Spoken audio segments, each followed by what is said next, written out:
I'm going to critique this property, so when you decide to buy, design, build a property yourself, you won't make the same mistakes. I'm Arvin Haddad. I'm the How to Buy a Mansion guy. Let's watch this one together.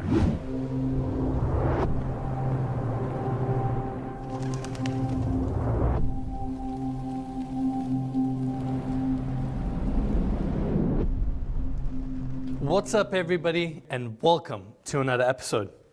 This week, we're in Paris and about to tour this stunning estate, also known as 𝗕𝗓 cachée. In French, that means hidden treasure. And it includes exquisite entertainment spaces, an indoor pool, a nightclub, and many more rooms that we're going to see in today's tour. Do you know the name of this interior style? This is French Rococo or Louis XV. Specs of the property, we got 5 bedrooms, 5 full baths, 4 half baths, 1,237 square meters of interior space with an asking price of 80 million euros, which is around $95 million. That is such a crazy number. And the only way I can show you guys that is at the end of the video. I'm going to show you guys the comps so you will see how overpriced this property has been. House is located in an exclusive gated neighborhood here in the 16th district of Paris. 16th district is one of the best districts in Paris. And what makes it really special and kind of stand out from the other really top ones is that it's kind of almost all residential. There's not that much commercial real estate there, and that kind of gives it a neighborhoody vibe. And looking at the exterior facade of this home, we have stone clad complemented with brick details throughout, steep roof lines that are really showing the European architectural lines of this property. I know what you're thinking. Arvin, what the hell is this? Is this an English manor? Is it a Tudor? I came to Paris to get a croissant. I'm getting an English muffin, you know? Look, you're kind of getting both, okay? This definitely has some elements of French manners. You can see the timber, right? That's definitely a sign of kind of a Tudor style. But in its core, it's a chateau-esque or French Renaissance revival. We have this covered entry here with the staircase taking us to the front door. And now let's go inside. All right, everyone, here we are at the entry. We got this automatic door. That automatic doors probably need to have a chip in your, pocket. So when you get close, it just opens up. So you don't need a key or anything like that. Very spacious room. Beautiful natural stone floors with the diamond pattern.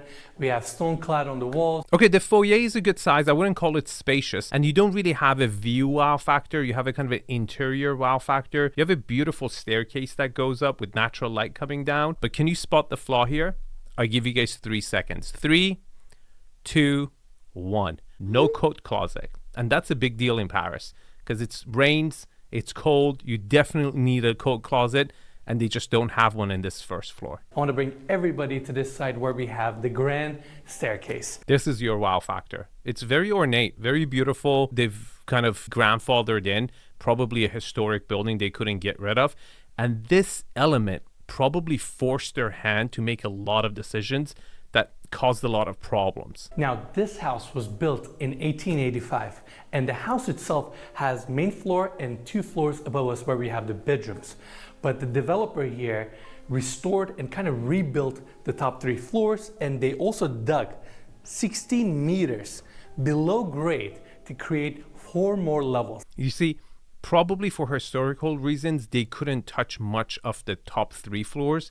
But by adding 4 floors below grade, they have their hands open, right? They can do all the bells and whistles and the modern stuff that they can do on the bottom floors. We have a glazed skylight assembly above us, bringing a ton of natural light to the property, and they wanted to benefit from that natural light. That's why we have a glass floor here that goes down all the way to the lower level and lets the light transfer through the entire property. It's very well thought out in that way. I just question how the strength of the light will be even at this level, right? When you keep going and the opening gets smaller and smaller, I don't know if it's going to give you that much natural light at the 3rd, 4th negative floors, right?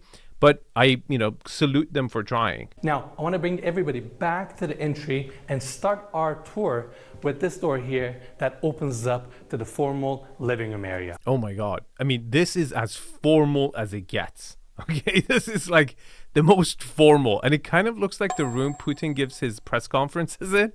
But, it's very ornate. I mean, if you want to go formal living room it is, right? And the gold coloring that we see on the walls, which creates a nice contrast, is actually real gold. Those are gold leaves, which is kind of crazy to think. And this whole room, ceiling heights here, this crystal chandelier, details are just phenomenal. And this is your formal living room area. Okay, I really like the scale. I think for a French apartment, the ceiling heights are insane, really, really high. And it's right by the front door. Again, I don't really believe formal living spaces ever get used. They rarely ever get used. But what they did in the next room is kind of clever to give this room some sort of functionality. Through this opening, we go into the music room.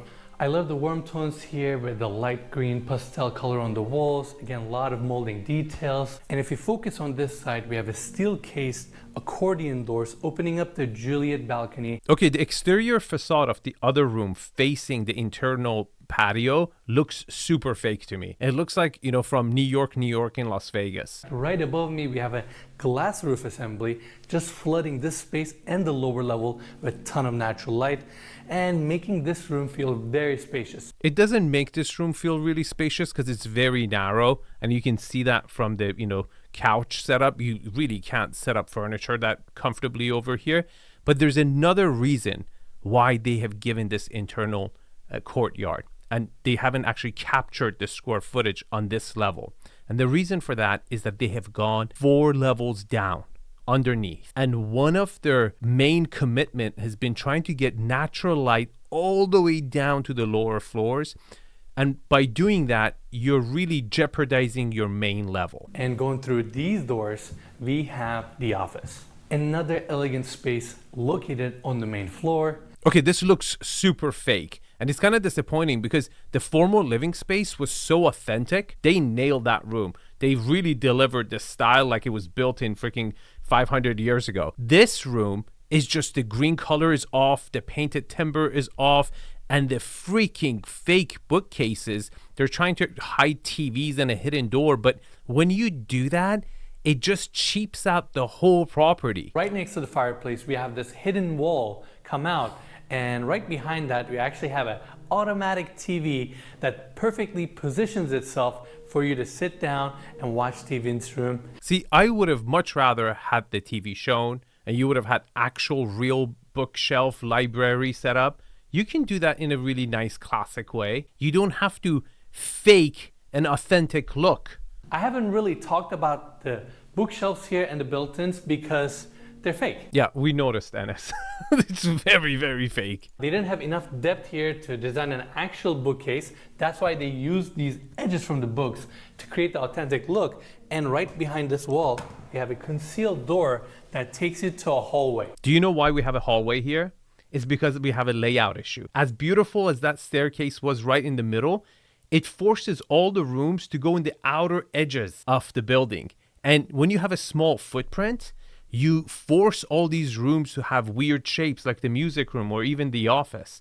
And then you have, you know, to connect them through hallways, and you have this circular layout, which is horrible for connectivity. You have to go room to room to room to room to get to places, and it creates connectivity issues. Back to the hallway, and going through this opening, we arrive to the kitchen.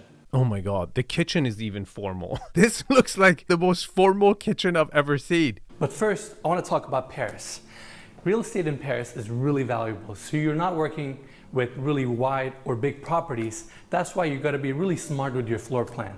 Although this kitchen may seem narrow, it's actually designed as a chef's kitchen. I didn't expect this. This is like a chef's kitchen in the main primary floor where everyone hangs out. To me, it's not welcoming whatsoever. You haven't really shown me one single room on this level that I would feel comfortable coming down with my pajamas, right? I feel like if you live in this house, as soon as you wake up, you got to put a tux in and then come back downstairs. It's just very formal. Again, it's not inviting whatsoever. I'm going to start right here. We have this massive island. This may seem some cabinetry and stove in the center, but it's not. The whole thing is a La Cornue assembly. In fact, Del, can we get a close-up? You can actually see the custom branding of the estate. This is so funny. Like they're selling a $95 million home and they're pointing out to the stove. It's a fraction of the cost. And bottoms are actually clad with stainless steel. Wow, that's really nice. This is without a doubt one of the best stove assembly I've ever seen in my life. This is the smallest kitchen counter space I've ever seen in a $95 million home. Where are you going to freaking prep the food? If this is a chef's kitchen, where's the seating area for the kids and the family? You don't even have a seating arrangement inside the kitchen. This is a horrible, horrible kitchen. It's disrespectful to even call it a kitchen. We have a custom 𝗕𝗓𝗕 rotisserie. I've never seen this kind of appliance before. He's never been to Boston Market. They have it everywhere. You have a pull-out bar set up underneath. That's it? That's where your sous chef is going to be hanging out, blocking the hallway. This kitchen is horrible. Espresso maker, microwave, and kitchen continues. By the way, I love the wood tones here with the stainless steel inlay. Thanks for pointing it out, NS. Your fridge is sticking out. The room is so narrow.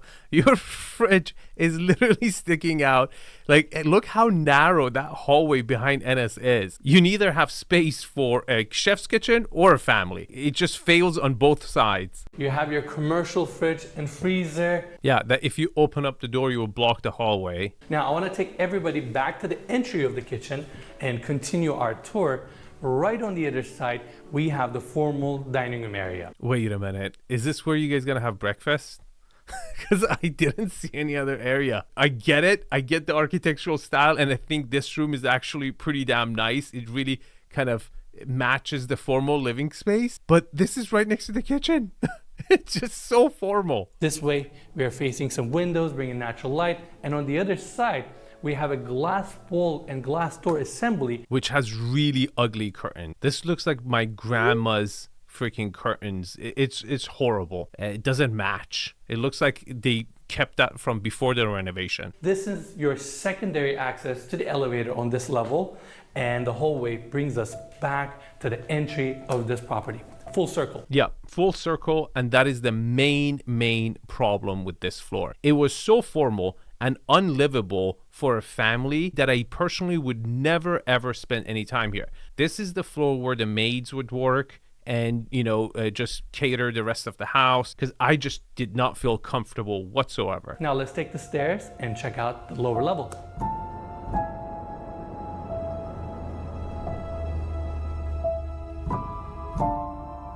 All right, everyone, here we are on the lower level. Now, before we start our tour, I want to turn back and talk about this incredible steel floating staircase design. Carrara marble threads throughout, and I love how they use the same stone to cover the front and even the bottom of the staircase with LED lighting. We have glass railing throughout. Wow, so different than upstairs, right? This one has more of a, 1920s glamour, kind of fun but classy at the same time. I'm digging it. I'm gonna go this way and start our tour here. We got a gorgeous marble table right in the center, complemented with the cove lighting detail above. We have some built-ins on the other side with subtle LED lighting. And going towards this direction, we have a beautiful billiards table. Do you see how open it is? It's because you don't have to deal with that staircase anymore. That staircase was servicing the first floor, second floor, and the third floor. Now you're at the ground level. This is not quite basement yet, right? Because at the street level, you take a few steps to go to the first level, which is above ground, or you can take a few steps coming down to the ground level, right? Where the windows would be up against the ceiling. It's a lot darker.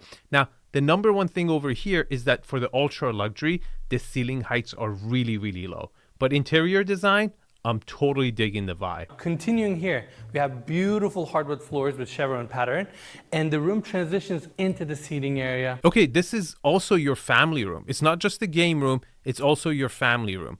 But because you didn't have that wonderful, amazing room that I always think you gotta have right next to the kitchen, so after you finish your food, the whole family congregates there, you have to bring your family down to the game room to have that family moment. Now, it is a beautiful room, but it's inconvenient. This is the space that we saw off of the music room. Double ceiling heights here. I love how they dressed this wall with some planters, Juliet balconies, and focusing here, we have the window assembly. Do you see what just happened? They had to make a sacrifice on the first floor, make it smaller to enable a lot of natural light to come to the ground floor, to make the ground floor more livable. So you kind of, your first floor was your sacrificial lamb, right? To kind of make the ground level work. Door opening up this small outdoor space, It's currently raining right now, but it kind of sets this warm mood that you guys are going to see throughout the property. Down below me, we have this circular, massive skylight looking down to the spa area on the lower level. See, this is again very thoughtful. They're really concerned about natural light on the lower floors. So they've made a lot of attempts. This is one of them. The other, right underneath the main staircase, the glass to take the light down. They're trying to give natural light to the lower floors, which I admire them for it. Right next to the seating area, we have the bar setup. I love the bar setup, but I love the chauffage, right? It's so funny that they still have these. It's very common in Paris, even in Iran, where I was born, a lot of houses would have chauffage. And going in here, now we need another close-up. Even their Nespresso machine is wrapped in pink leather. Dude, you're selling us a $95 million house and you're pointing out to the freaking coffee machine? It's so ridiculous. Are you serious? Talking about a bespoke design. Oh my God. This is why you should subscribe to my channel, okay? And going this way, we have the elevator access for this level. This door opens up to the maid's quarters. And now let's take the stairs and check out the lower level one. Do you see how the stairways disconnected from each other? That was this is all the new area, right? From this point on, this house had this ground level, right? We're about to see everything that they've added. Now, this is where this tour gets really interesting. Let's go through this door to check out the craziest part of this home, which is the indoor pool area. Okay, this is really cool. Again, I really appreciate the audacity, but if you're thinking, oh my God, this must be the only house in Paris that has a swimming pool, you would be wrong. There's quite a few in the ultra luxury that have indoor swimming pools. The fact that this home is located in the heart of Paris and you have a 16-meter indoor pool like this, I don't know if it gets much better than this. It does. At the end of the video, I'm going to show you guys another house in the 16th district that has a better indoor pool than this house. So make sure you watch till the end. We have a massive glass wall here because this is the egress access. Oh my God, the subway tiles are killing me. Are you serious? 95 million, you just do subway tiles? Come on, this should have been a live wall. This should have been some element that really makes this area way more zen, right? Failed. Let me take everybody inside for a second and go towards this opening, and this is where we have the gym. You have your contemporary techno gym equipment here. Okay, this is really small for doing weights, good for a treadmill and stuff, but it's a pretty small gym. We have this door opening up to your steam room, clad with mosaic throughout, chrome fixtures. Okay, good. I like the fact that they have a sauna, but you need a cold plunge and you need a dry sauna as well. Now let's go back to the staircase and continue our tour with lower level number 2. From this level, you can really appreciate how incredible this steel spiral staircase is. I love the contemporary lines, open riser, limestone threads, golden leaf back wall, and we have an alabaster chandelier right in the center. This steel staircase looks incredible. This steel staircase is not ideal. These spiral staircases are somewhat dangerous. They're not ideal for families, and they're just trying to compensate for the small footprint of the property that they have. Try to tuck it in. They've made it beautiful, but again, as far as safety and family, not perfect. We have a door here opening up to a very interesting area that I'm going to talk about in a bit, but I'm going to continue our tour by taking the stairs here, checking out the lower level number 3. We have the laundry room on my left hand side with 3 washers and dryers, plus that room also has a massive vault. Okay, having a vault is amazing. In the ultra high end, you definitely want to try to have a safe room, a vault, but you got to keep everything about it a secret, right? If you make a video and show it to everyone, that's not ideal. Thieves watch this. If you're a target, if they know there's a $95 million house somewhere in Paris and the new owner buys it, where do you think they're going to put all their expensive stuff? In the safe. Again, not a wise move. You need to have all these features hidden and don't talk about it. And this door opens up to the nightclub 𝗕𝗏. Let's go inside. The fact that 16 meters below grade, you have a spacious nightclub like this. Okay, wow, this is a proper nightclub, right? But the most important part is that who's your target buyer? Is your target buyer a bachelor? You really think that buyer pool of bachelors that have $95 million is there, in that demographic is there to be able to afford a property like this? I would argue not, and I would argue that they would prefer a view property over a nightclub property because they want to impress people. We have this circular lighting detail that trims up as it goes up to the ceiling. Okay, this is one of the best nightclub executions in a residential property. They've done a pretty damn good job. It really does look like a nightclub. We got this beautiful bar setup with marble countertops, mirrored back wall, LED lit countertops where you can feature your spirits, and this is a proper commercial bar. You have stainless steel countertops here, ice maker, sink, everything you need. I like the whole, 1920s glamour. They've continued that. They kind of skipped that in the swimming pool level, right? But they came back into the basement. It kind of matches the, first ground level where the family area and the entertainment area is. I like this look. I think it's a kind of a timeless look. I don't think it gets old, right? It's already old. I know some of you may be thinking, you're like, Enes, this is just a nice seating area with some cool lighting. Is this the real deal? Is this a nightclub? No, we trust you. It's a nightclub. Let's continue our tour. We have this door opening up to the movie theater.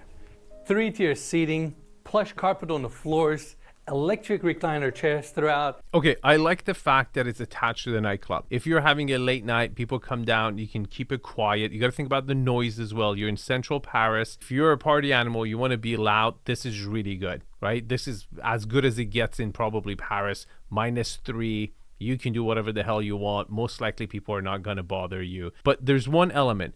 The movie theater is on the smaller side. And for families, I've repeated this in my channel, movie theaters that are actually on the ground level and not on the basement typically get used a lot more. And that wraps our tour on the lower second level. Now let's go all the way to the top floor and check out a few of the guest rooms. I want to start our tour with the landing of the second floor because this space is phenomenal. Right above us, we have this massive skylight with the glazed glass detail. Okay, that was absolutely beautiful. Such a beautiful opening. Natural light just gushing inside. It goes with the whole formal look they were going with. I really like it. I'm not a big fan of the wallpaper. I just think it's way too busy. They didn't really have to go with this kind of floral pattern. It's just too much. But overall, I love how light it is. And this whole kind of wrap around, as much as, it kills your square footage, it just looks very elegant. We have 2 guest suites on this level and a seating area. I'm going to start our tour here with the first one, king size bed with TV on the other side. You see the Tudor element is kind of showing itself over here. This is part of from the exterior that kind of pokes out, like the roof, the slope is really steep. It's cool. It's got character. I don't mind. It's a pretty small room, but overall not bad. And around the corner, we have a spacious full bathroom with marble floors and a walk-in shower. The finishes over here is not up to par. If you're asking 95, you got to have every freaking bathroom dialed in. Okay, you have no excuses. Getting back out to the landing and going this way. Now, we got to point out to the floor for a second. Look at the hardwood floor inlays here. Looks stunning. Craftsmanship in this house is something else. Now, last door opens up the seating area on the second floor. This is really important. You have 2 amazing rooms and you have a family area. People love to separate their kids and put a buffer zone where their level, where they live, anyone coming through the house, they have to go through their residence, their bedrooms, before they get to their kids' bedroom. I love this because it's a vertical house. If you didn't put a family lounge on this floor, you just had major connectivity issues going down, up, down, up. Coming back to the landing, this is the last part. We have the staircase here, taking us down to the first floor where we have another guest suite and the primary bedroom. Off of the landing, we have the guest suite, so let's start here. We go straight into the bathroom. Okay, this is really dull. They've used marble, but again, it's not ornate. If you're going with that formal Putin style, right, French Rococo, show me the freaking palace. Don't just, cheap it out with I forgot what architectural style I was going with. Now, going into this guest suite, this room is very special. On my left, we have the closet set up. This doesn't feel special, Enes. This feels like they didn't know what to do with the roof lines on the inside. Look, you should have figured this out. You should have kind of created a room to enable this closet not to look so weird. By maybe adding cabinets, it seems like there's natural light actually coming from the other side as well. Again, this just looks very, very ugly. And continuing up, we have the guest suite itself. I love this room. It's very narrow. It's very narrow, but you had the room to close the closet. I don't know why they didn't do that. Keep in mind, it was built in 1885. So the developers modernized the property, but yet refinished some of these beams. Do you see what I'm saying? There's like an opening over here, and I feel like natural light was coming out. I don't know why they didn't close this off. And having to go on steps in your bedroom is never ideal. But overall, it's a decent size, guest bedroom, I guess. And you may be wondering, where's the TV? It's actually tucked underneath the bed. With a push of a button, it comes out, goes up, and it sits right in front of you as you lay down. I don't get this. Like, how desperate are you to watch TV? You can go watch TV in another room, like you don't have to have a TV in every single room. Let's go back to the landing of the first floor. And off of the staircase, we have this door opening up to the primary bedroom suite. Okay, this is more like Putin style, right? Now we dialed back, right? The Louis XV or French Rococo style. Details on the walls, ceilings here are just incredible. You can see the gold leaf throughout. We have a nice recessed mirror here with a built-in TV inside. Oh my God, what are you guys, American? Like, why the hell are you putting TVs everywhere? Going through this door, it takes us to a hallway and an elevator access. Now this elevator access opens up to the landing as well as this side. That way you can come up to the primary bedroom as well. And going through this opening, we go straight into the bedroom itself. Pretty solid, I have to say. A little bit on the smaller side, but considering you have that sitting area over there, I give it a check mark. Again, it's not my style whatsoever, but executed well. If you like this French Rococo style, go for it. It's beautiful. They've executed it very well. And right across from that, you have your TV, but with a push of a button, you can actually hide that behind the wall. This TV obsessed developer. I'm surprised they didn't put one in the loo, Come on. Going through these glass doors, we have the primary bathroom behind me. That's a little weird, okay? You have like French doors opening up to your bathroom, and then I just so dislike these round glass. Looks like a freaking, those old school elevators that you get into. Horrible. It just looks so ugly to me. Please don't do that. Now, Del, let's get a close up here. We have the switch. If you need some privacy, you can fog these windows as well. And going through here, you have your double vanity setup, fabricated countertops out of the same marble. This is pretty tight. For ultra high end, this is a pretty small bathroom. I'm not a big fan of this bathroom. Right above me, we have a drop-down TV facing this jetted tub. That way you can sit down here, enjoy your day, watch TV. Dude, I thought the Europeans don't watch so much TV. Why is there a TV everywhere? And that same gold leaf mosaic tile that we've been seeing throughout. The ceiling heights are really suffering here. And this looks like a giant. It looks off. Bathroom failed. Now, going back to the entry, let's point out these rooms. We have a water closet here with a vanity. And continuing this way, we have this opening. Going back to the landing on the first floor, elevator access. You have another cozy seating area here. Why? Why do we need a second seating area in the primary suite? This just showcases the layout problem, right? And it's really interesting because this developer took a historical building and tried to modify it for today's living.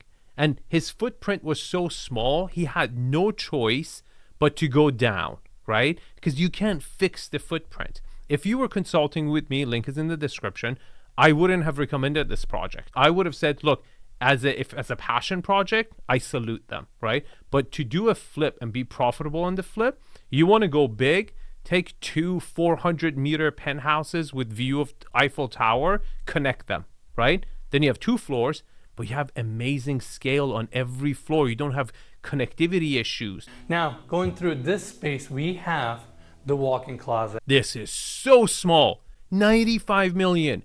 This is smaller than my closet. Are you serious? You remember that first room that you walked in to the primary suite? That has to be converted to another closet or the whole other bedroom. After we show homes to our clients, the houses find nicknames. Like this house, the husband will remember this house as the house with the nightclub. And the wife will remember this house as the house with no closet. Even these built-in wardrobes, you can actually see the veneer that has been book matched, which looks stunning. Walls are clad with leather.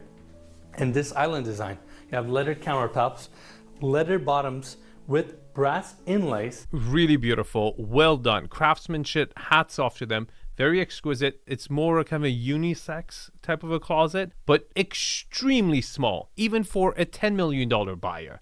This is horrible. This is without a doubt one of the most special homes we have ever toured on this channel.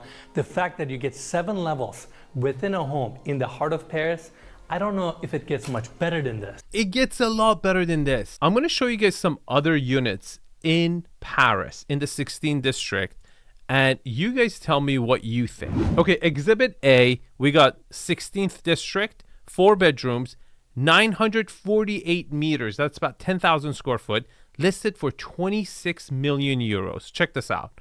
Look at this room. Look at the width. Look at the dining room. Look at the library. Exhibit B, you got a 3-bedroom, 290 meters square. That's about 3,200 square feet. Look at this view. Putain, this is 𝗕𝗹𝗹𝗃. Look at this. Yeah, I don't like the decor here, but look at this view. Unobstructed, like center, freaking Eiffel Tower. When you're sitting in your freaking living room and you have to stick your head out to see the top of Eiffel Tower, that's a 10 out of 10 view. If you think this Paris apartment is crazy, you should see this property. This one is absolutely insane. Thanks for watching, and I'll see you guys in the comments. Have a good day.